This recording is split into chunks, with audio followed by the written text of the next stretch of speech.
நண்பர்களுக்கு வணக்கம். நான் உங்கள் இமானுவேல். தற்பொழுது மோந்தா தீவிர புயலானது நம்ம தமிழகத்திற்கு கிழக்கே இருக்கக்கூடிய எந்த லாட்டிடியூட்லயும் கிடையாது. அது தெற்கு ஆந்திர பகுதிகளுக்கு கிழக்குல தான் வங்கக்கடல் பகுதிகளில் நிலவி கொண்டிருக்கிறது. குறிப்பாக நெல்லூருக்கு வடகிழக்கு திசையிலும் காவாரி பகுதிக்கு கிழக்கு திசையிலும் அதனுடைய மையப்பகுதியானது நிலவி கொண்டிருக்கிறது. அடுத்து வரக்கூடிய சில மணி நேரங்களிலும் அது வடமேற்கு திசையில் பயணித்து இன்று இரவு நேரத்துல அது ஏனத்திற்கு அருகே இருக்கக்கூடிய கடலோர பகுதிகளில் கரையை கடக்க முற்படும். எல்லா நியூஸ் சேனல்லையும் காக்கிநாடா அருகே இருக்கக்கூடிய கடலோர பகுதிகள் அப்படிங்கிற மாதிரி சொல்லுவாங்க. ஏனத்துக்கு அருகில மிக நெருக்கத்துல அது கரையை கடக்கும் அப்படிங்கிற மாதிரியான ஒரு எக்ஸ்பெக்டேஷன் ரொம்ப நாளாவே நம்ம கிட்ட இருக்கு. அது காக்கிநாடா அருகே இருக்கக்கூடிய பகுதி தான், வேற எதுவும் கிடையாது. தெற்கு ஆந்திர பகுதிகளிலும் சில பல இடங்கள்ல கனமழை முதல் மிக கனத்த மழையெல்லாம் பதிவாக இருக்கிறது. நம்முடைய பழவேற்காடு ஏரி மற்றும் அதனை ஒட்டி இருக்கக்கூடிய பகுதிகளை பொறுத்தவரையில மழையானது பதிவாகி வருவதாக நமக்கு தகவல்கள் கிடைக்க வந்திருக்கிறது. சென்னை மாநகரனுடைய தெற்கு புறநகர் பகுதிகளான தாம்பரம், குரோம்பேட்டை, பல்லாவரம் போன்ற பகுதிகளில் தொடர்ச்சியாக தூறல் மழை பதிவாகி வருகிறது. அது எப்ப நிற்கும் அப்படிங்கிற மாதிரி கூட சில நண்பர்கள் வந்து கேட்டுக்கொண்டிருக்கீங்க. புயல் வந்து தெற்கு ஆந்திர பகுதிகளுக்கு கிழக்குல நிலை கொண்டிருக்குன்னு சொல்றீங்க. பட் இங்கேயே மழை பெய்யுதுனாக்கா அது புயல், தீவிர புயல், காற்றை இழுக்குது இல்லையா? அதனால மழையானது சில மணி நேரங்கள் இந்த மாதிரி தான் பேஞ்சிட்டு இருக்கோம்.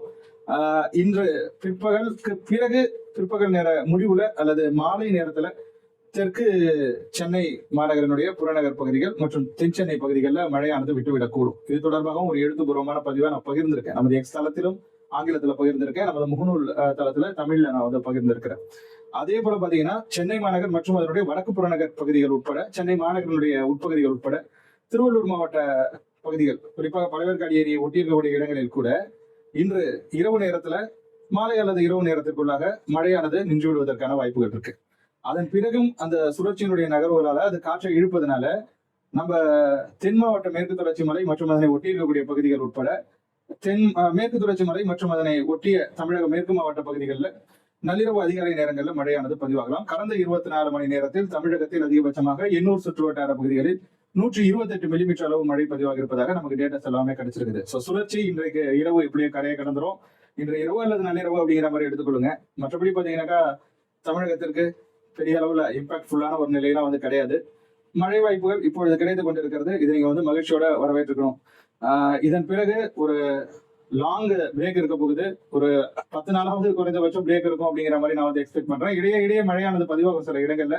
பட் வடகிழக்கு பருவமழை எப்படி பதிவாகுமோ ஒரு ஆக்டிவான ஸ்பெல் இருப்பதற்கான சாத்தியக்கூறுகள் என்பது குறைவு.